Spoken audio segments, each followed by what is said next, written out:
broadcasting from the Board of Deputies of British Jews, the headquarters thereof, for this latest World Jewish Congress webinar. The Board of Deputies of British Jews is the national representative body of the UK Jewish community, which represents the UK Jewish community to the government, media and different faith communities. My name is Phil Rosenberg and I'm Director of Public Affairs at the Board of Deputies, as well as a Jewish diplomat from the Jewish Diplomatic Corps of the World Jewish Congress. And I'm delighted to be joined here by Gillian Merron, the Chief Executive of the Board of Deputies of British Jews. Gillian has been at the Board of Deputies for about 4.5 years. Previously, she was a Member of Parliament for 13 years and a Minister in 5 different government departments. Gillian, thanks for being with us. Pleasure. Gillian, our topic today is anti-Semitism in the UK, and I just wanted to get your thoughts on what is the nature of the problem at the moment? Well, everybody wants to talk about anti-Semitism in the UK at present, and that's understandable. My take on it is that it's no longer a fringe issue. It's very much front and centre, and whether one is a member of the Jewish community or not, it's something that's being talked about up and down the country. Now, why? Because it's found new forms. It's never, of course, gone away. It's always been described here as a light sleeper, which I think is a very good way of putting it. But the new forms in which we see are very disappointingly within a mainstream political party, the Labour Party, and we have experienced very considerable difficulties, as you will know, with the Labour Party leadership in our efforts to get this matter dealt with. Well, that's been covered quite widely. What do you think has gone particularly wrong in the last few years? Well, it's changed. The environment's changed and the Labour Party has changed.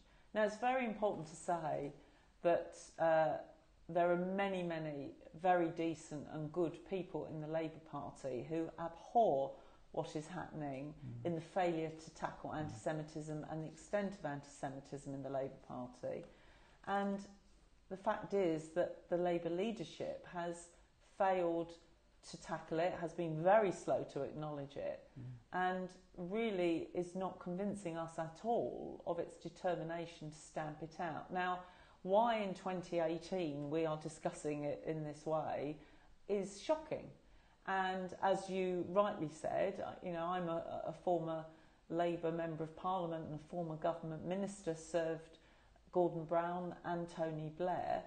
This would have been unthinkable in their time, because I'm not saying there was nobody in the Labour Party who was anti-Semitic, there may well have been, but it wasn't in the fabric of it, and it was something that would have been dealt with quickly and decisively, and that's what we haven't seen. Can you give us some examples of the sorts of things that have been going wrong over the last few years? Well, I think that the membership changed in the Labour Party. A large number of people joined from the far left, and of course, you know, there was an election for leader and Jeremy Corbyn was elected and clearly has found it very difficult to acknowledge that there is a problem within Labour. Now, more lately, but this is after some years, so this is very slow, he has acknowledged, one, that anybody who's being anti-Semitic is not doing it in his name. That's a good thing to say. And he's also acknowledged that this isn't a fringe issue, this isn't some cooked up conspiracy, but it really does exist. Now, that's all well and good, but I remember those words in a film, a video, that was put out, where they told us it was coming, and we pleaded with them not to put it out on a Friday afternoon when no Jewish organisation, as they're preparing for the Jewish Sabbath, of course, when nobody can even comment. And they still went ahead. Now, for me, I mean, at minimum insensitive, B, you know, it was politically unwise from our point of view. But why did they do that? Yeah, I know it's not for you to answer, but it is absurd that we're even discussing that. And how would you rate their handling of the disciplinary complaints that have been made? Obviously, there have been quite a number of high-profile ones. They have, and they've gone on for years. I mean, Ken Livingstone, the former Mayor of London, was one of them. His case was hanging around for some years, and eventually he himself resigned from the Labour Party. So in some ways it wasn't actually dealt with. How would I judge it? Poor. Disappointing. If one finds anti-Semitism within a political party, what matters is the action that's taken. But the other thing that matters is the environment, the culture. You know, I think a space has opened up whereby people can speak and think and expound theories that previously would have been totally unacceptable. Unfortunately, they have found an acceptability, and that needs to stop. This year's been marked by some very unusual circumstances in the British Jewish community. There was the Enough is Enough demonstration. What led to this? This is unprecedented. Unprecedented is exactly the right word, and I remember it very, very well. The thing that tipped us over to say enough is enough, bearing in mind we'd had various communications with the Labour leadership, you know, this wasn't a new issue. But the thing that actually tipped us over was a very clearly anti-Semitic mural, which was in London. And this mural, I mean, it was a classic set of tropes. People who were oppressing others through their wealth and their status, people who happen to have big noses.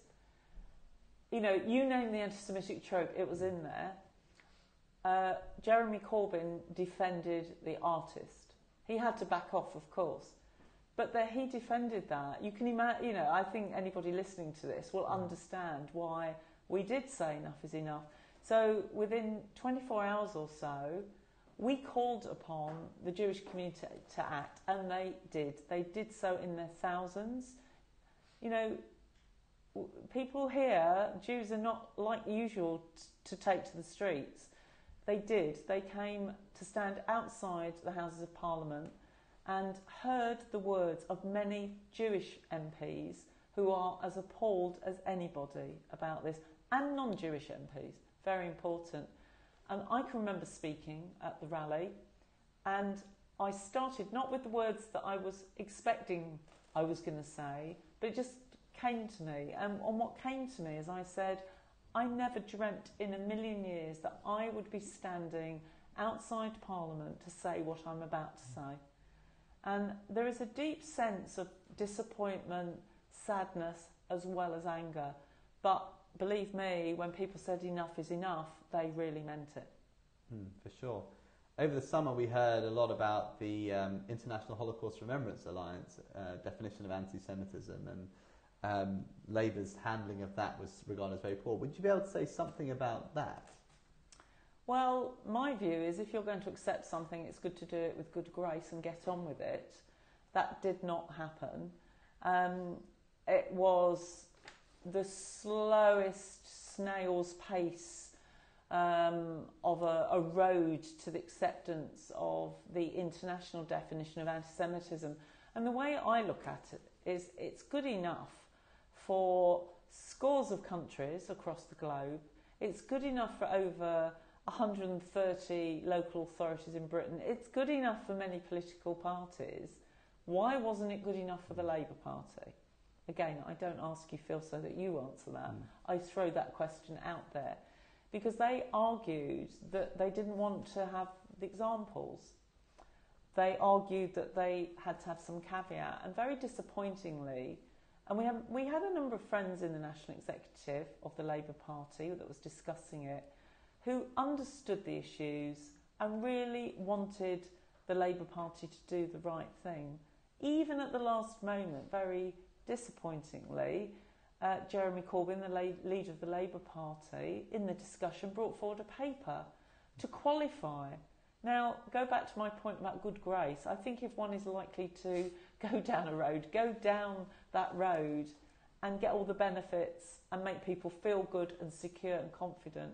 It's not good for Jews to feel insecure and underconfident about being part of the Labour Party, which is Her Majesty's opposition and a serious political party. So, yes, eventually they did adopt it, but it was the story throughout the whole of the summer in the United Kingdom.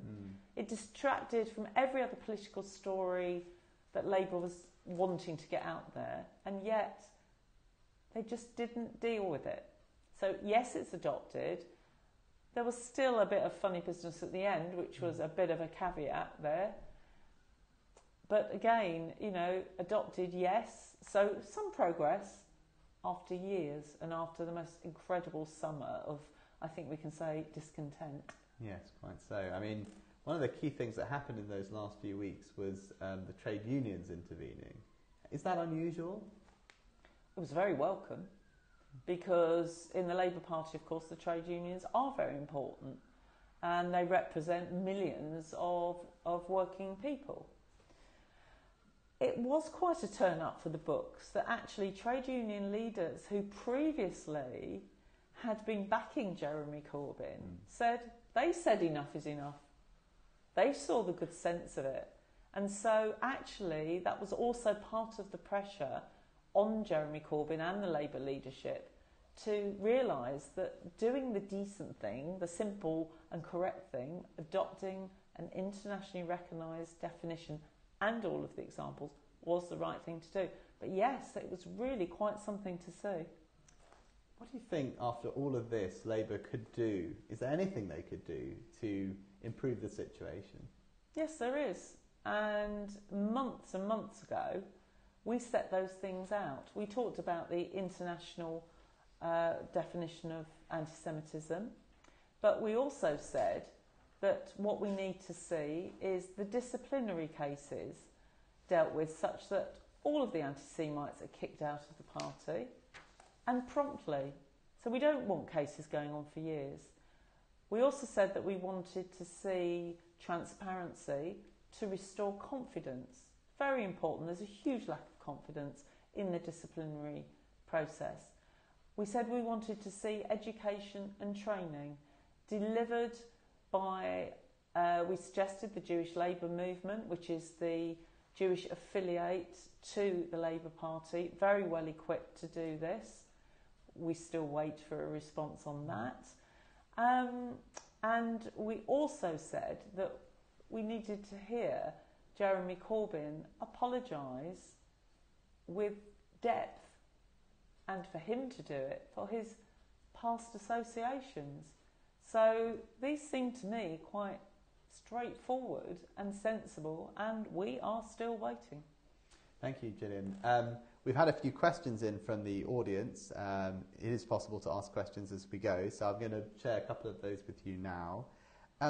One, and you ended on Jeremy Corbyn's need to apologise for some of the things he'd said himself, and obviously has quite a track record. Do you want to say a thing or two about that track record? Yes.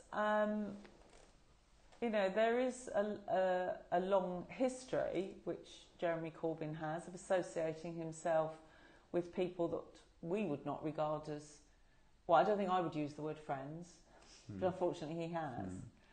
And like who, for example? Well, I think in terms of some of the people that we would perhaps regard as terrorists, who do and wish Jews and Israel harm.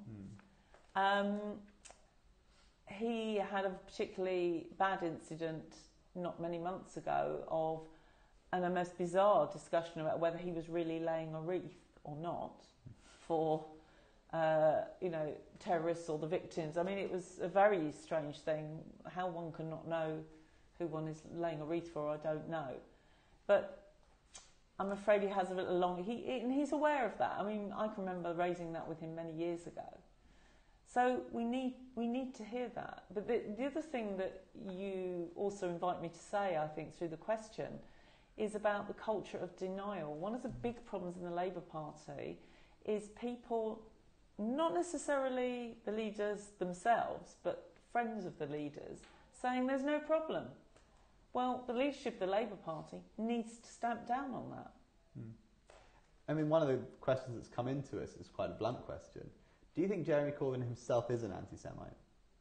I don't actually think it's helpful to name him in that way. What I do know is that he has presided over a situation that he could have acted on, and that is completely unacceptable. You know, when someone is a leader of a political party, they have responsibilities, many responsibilities. And one of them is, of course, to stamp out racism, prejudice, intolerance. Jeremy Corbyn is very keen to remind us that he is a committed anti-racist. Well, therefore, for him and for a party like the Labour Party, it's even more of a requirement that they actually see that through. So, you know, it's a reasonable bar to have to get across. And I should say at this point, we don't care where anti-Semitism comes from, which party, left, right, centre, wherever. We will call it out, we will challenge it, and we will demand that it's dealt with, wherever it comes from. So, I mean, this is a very challenging situation, obviously. How is the Board of Deputies dealing with this challenge? Well, with great vigour, I think, and we are relentless in our approach, I think would be fair, and we're not giving up. I think that's a very important message. We work with our communal colleagues, both in this country and also internationally, and we are grateful for the support of the World Jewish Congress in doing that. It means a lot to us. So we continue wherever we see anti-Semitism. We don't ever hold back in our comment or criticism. We don't hold back in our demands of the Labour Party or any other party or any other organisation who is encouraging others to do us ill. We support, for example, we call them our community heroes. The Labour and non-Labour members of Parliament who may be Jewish or may not be Jewish, who have stood up for us and have been on the receiving end of the most vile abuse and hatred.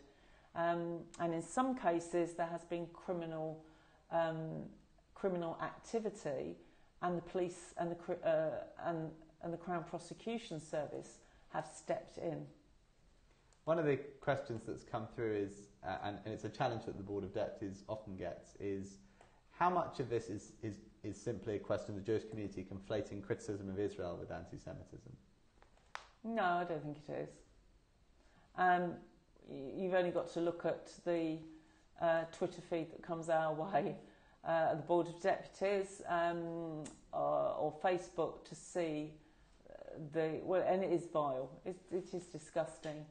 You've only got to look at the members of Parliament that I referred to see the abuse that they get and the threats they get, some of them physical threats to them and their family, to see the hatred. And just remember, anti-Semitism goes back to before Israel even existed. There is a fine line, of course. And what I find is that people who do us ill deliberately conflate concerns they may have about Israeli government policy with anti-Semitism. They say, I'm saying this, but I'm not anti-Semitic. Well, I think that's why the definition is so important, because the examples actually explain that it is possible. Of course, Israelis do it all the time, criticise their own government. Absolutely. But only to do it fairly, to not cross the line about whether Israel should exist or not, and not to assume that when they see a Jew that they are somehow responsible. Thank you. Just to remind our viewers, this is a World Jewish Congress webinar here at the headquarters of the Board of Deputies of British Jews in London, and I'm here with Gillian Merrin, the Chief Executive of the Board of Deputies, and we're talking about anti-Semitism in the UK. We've spoken a bit about challenges on the left, which have clearly been very much in the news. Would you say there are any challenges in terms of the right, or the alt-right, in terms of anti-Semitism as well? Yes, and perhaps the most stark example of that we all saw, of course, was Pittsburgh.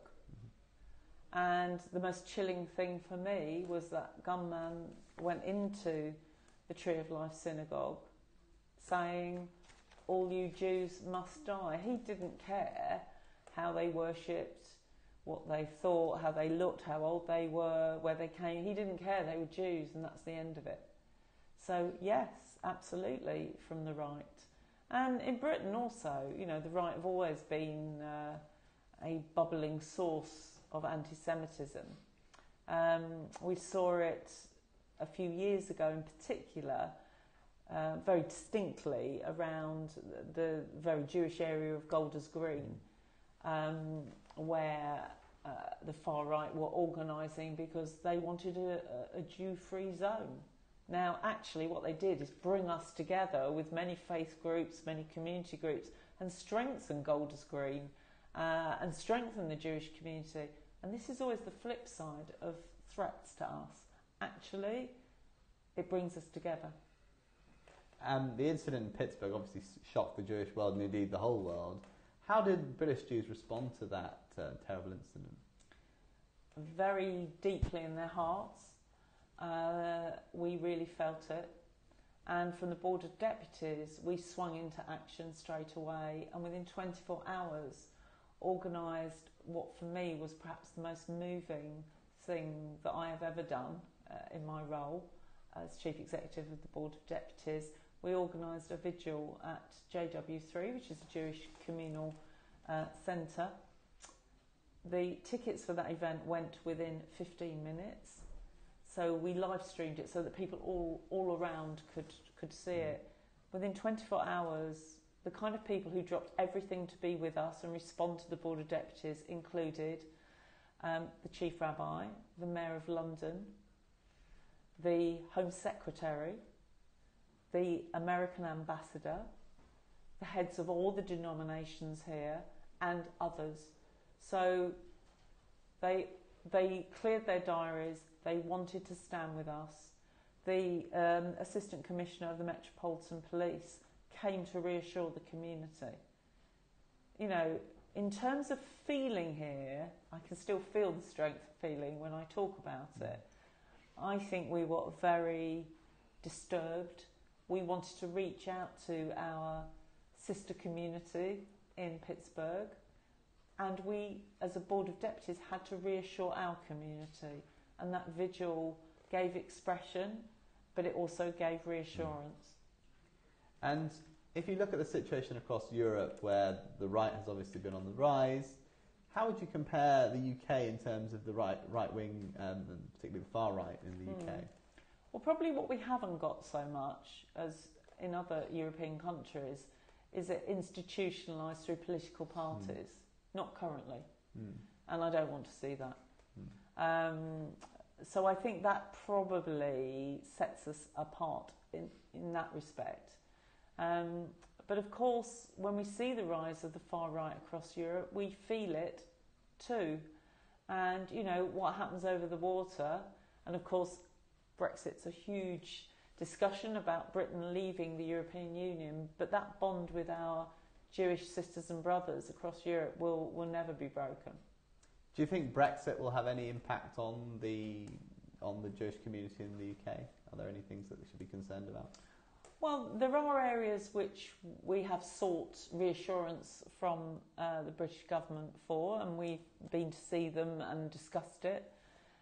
Areas like the price and availability of kosher meat, for example, the prescription of terrorist organisations.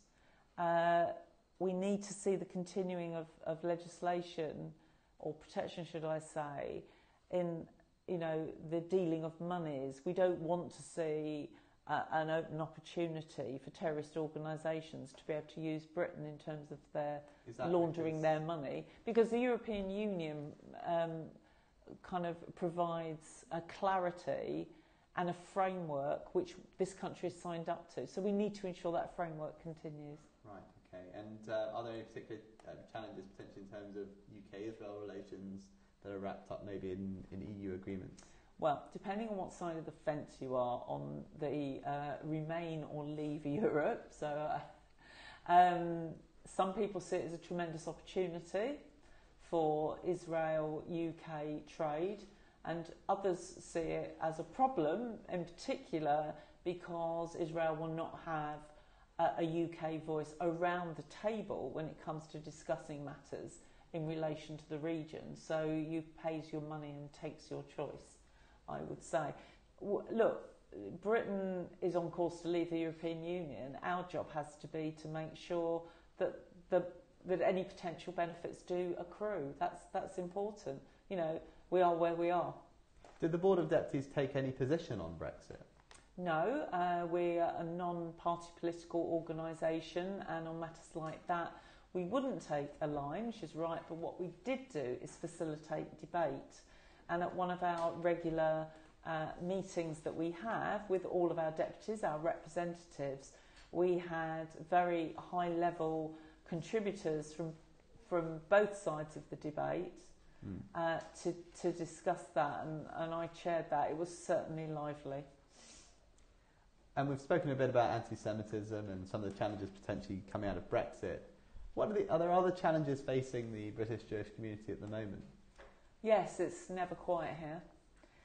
We had a senior coroner in a part of London which has a very large Jewish population, who decided not to have any consideration for the traditions and the religious imperative of burying those who've passed very, very quickly. That affected, of course, Jews and Muslims. She took the view that it was unfair to, as she called it, prioritise Jews or Muslims. Well, you can imagine, of course, the outcry.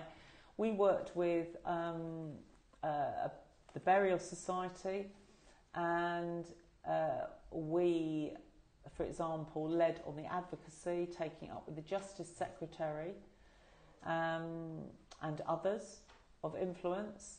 Our partners took the legal action to take to the High Court, and it was struck down as unlawful. So it was a huge win for us. And it means now that our families can grieve in peace. But what a terrible thing to go through, that our families were perhaps waiting for up to 2 weeks for a burial because of the intransigence of somebody who really should know better. Yeah, absolutely. And something that I know concerns Jewish communities around the world is about the situation of students and how Jewish students are feeling on campus. I mean, how would you characterise the situation in the UK?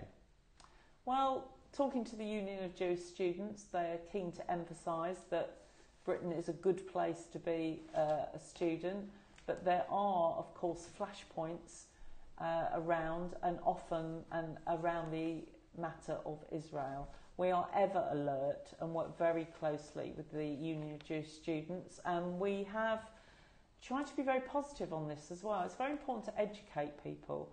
So we've done a joint project called Bridges Not Boycotts, which instead of importing conflict, it's been about exporting peace. We also, around the country, have started a very innovative programme called Invest in Peace, where we, the Board of Deputies, bring over a Palestinian and an Israeli, both of whom have been deeply affected by the conflict, in some cases have lost children to the conflict, and they talk about their experiences, their hopes, their ambitions, and what can be done for reconciliation. We've done that together with the churches, where we sometimes find some difficulties about understanding the role of Israel and attitudes around that. It's been very positive, and I feel has challenged people, but well over 1,000 people now have had the opportunity, and more will do, to be exposed to how do we look forward and how do we talk about reconciliation, how do we talk about peace, rather than talking about conflict. It's very important we don't only get into those lines. How important is your relationship with different faith communities in the UK? You've spoken about the Invest in Peace programme. Is there other work that the Board of Deputies does with, for example, the Muslim community? It's very important. Our president's very keen, as our previous president was, to develop relationships with the Muslim community, and are keen to be going into mosques, to be going into schools, to be talking about what it means to be a Jew. We we put a huge emphasis on education in the Board of Deputies, and we have an exhibition which we take around the country to areas where there are few Jews, and we focus particularly on school children, that they come in and they can just learn a bit more and ask the questions. We have a whole volunteer programme of people who go into schools where teachers and school pupils haven't knowingly come across someone Jewish, so I have no idea. It's very important to get across that we don't come in one shape or one size. You know, we have different ways, but we have essential points in contact with each other. So I think that the education, the outreach, the invest in peace, the going to mosques. We also hosted with the Chief Rabbi an iftar to say thank you to Muslims Against Anti-Semitism, who placed an advert to show their solidarity with us. So yes, a very important part of our work. You were speaking a bit before about education, and it has been registered that there are a number of challenges in terms of the educational authorities, particularly the strictly Orthodox communities. Would you be able to say anything about that? Well, we've worked with the educational authorities to try to encourage more dialogue with the relevant parts of the community, so that there is an understanding of their practice, what limits they're operating under, what requirements, whilst also meeting the requirements of the laws of the land. But that requires dialogue, that requires understanding, and that requires cooperation, and we have been very keen to encourage that. Thank you very much, Gillian Merrin. We are here live at a World Jewish Congress webinar with the Chief Executive of the Board of Deputies, Gillian Merrin, who's telling us a lot about the challenges facing the British Jewish community. And we've got some questions in from the audience, and you can submit questions to us. One question was, and I think this comes off the back of what you were saying about the tragic events in Pittsburgh, do British Jews have armed guards outside our facilities, our synagogues, our schools? One of the shocking things that those who are not Jewish in the UK say to me when they come to our office, what we're sitting in, they say they're staggered that there is security here, because they're not used to that. You know, in Britain you go around your business, you don't worry about that. What shocks me is I don't even notice it anymore. But it's very noticeable to those who are not used to it. But yes, if you go to schools, there are, you know, they are fenced and they have security. The British government has committed millions of pounds to supporting protection of schools and communal institutions, and we are very glad for that. And that is dealt with through the Community Security Trust, who are of the Jewish community and for the Jewish community, and work very closely with the police. So it is, you know, physical security is very important. And are those guards armed? In Britain, to be armed, it's a very much a limitation, with only certain people within the police force, so that's not a routine thing, no. Do you think they should be armed? I think you're taking me into interesting areas. It's not the British way. You know, our police officers routinely are not armed. I know it's a bit of a shock for people, but they're not, and they still maintain discipline on our streets. But of course, within the police service, there are specialist areas that do have guns, but that isn't the norm in Britain, no.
Hello, sorry about that interruption. We had some technical glitches, but we are back at the World Jewish Congress webinar with Gillian Merron, the Chief Executive of the Board of Deputies, where we've been talking about anti-Semitism in the UK as well as other challenges facing the UK Jewish community. I believe we were talking about elements of security. I think I'd like now to kind of ask some questions about the nature of anti-Semitism. We've had some more questions in about that. One question that's come up, and I know it's a live topic of conversation in the UK, is whether there are particular challenges that women face in terms of anti-Semitism. The answer to that is yes. And just on Monday of this week, there was a very important conference, the SARA conference, that was held in London. And the SARA conference was all about women against anti-Semitism against women. And it was supported at the level of the Prime Minister, who hosted part of the conference at 10 Downing Street. So I think it gives you some idea of the importance. And the Speaker of the House of Commons, John Bercow, also hosted part of the conference.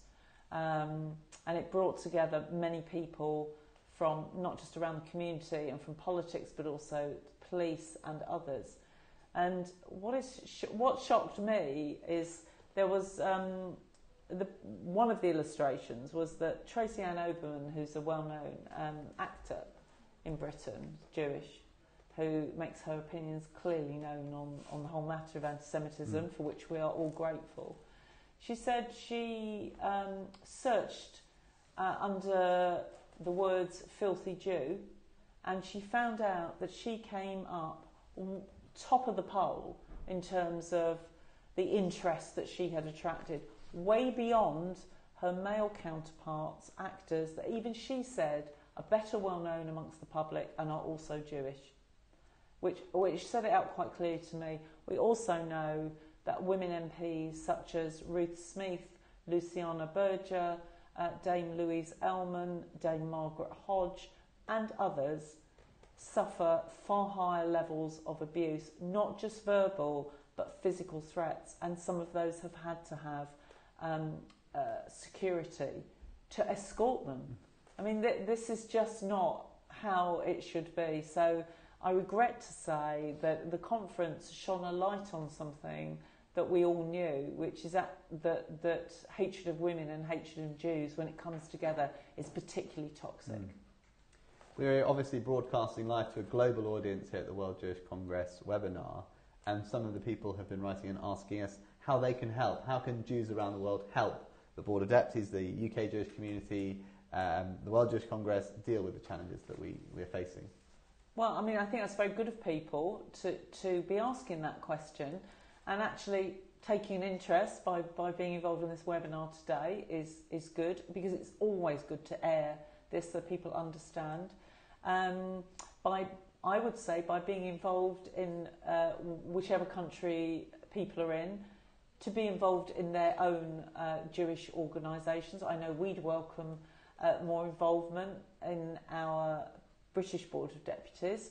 For us, signing up on our website for our weekly bulletin, following us on social media, liking us, supporting us, and also, of course, if people wish to financially support the Board of Deputies in Britain, the World Jewish Congress, wherever, you know, we need resources to fight this. It's tough out there.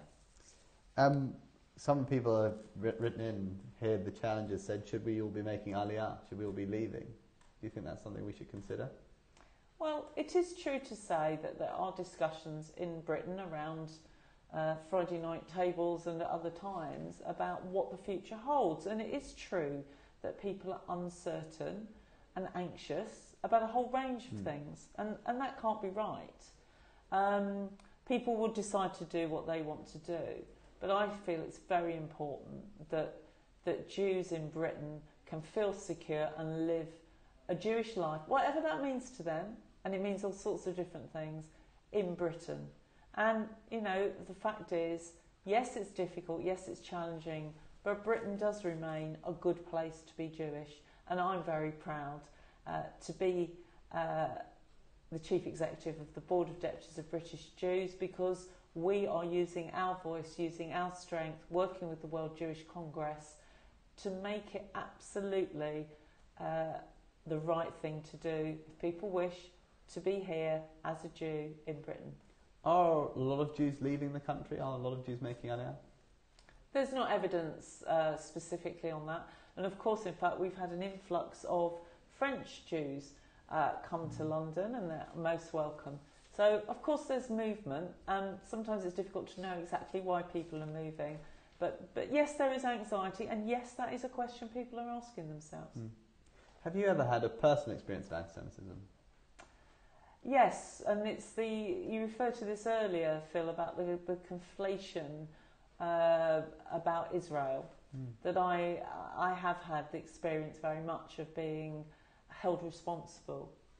And it's like I'm being seen, I'm a Jew, I'm the chief executive of the Board of Deputies, I must be responsible for the ills that this person decided were going on in Israel. And I seem to disabuse them of that.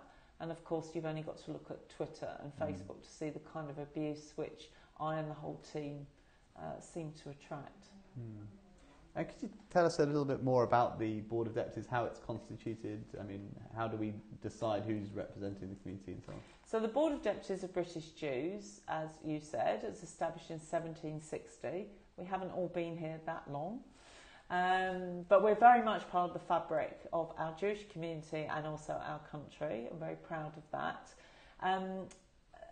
What happens is synagogues of all denominations can, who are part of the Board of Deputies, elect representatives. They're called deputies.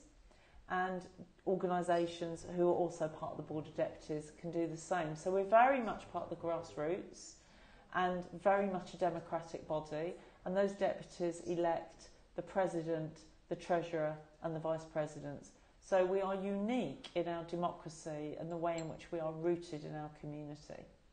Thank you very much, Julia Merrin. Well, I think that's probably all we've got time for today. Thank you to those who've tuned in, and please stay aware of the next World Jewish Congress webinar. I'm sure it will be even as good, or if not better than this one. The World Jewish Congress always puts on a fantastic show. So thank you very much for watching, and good evening.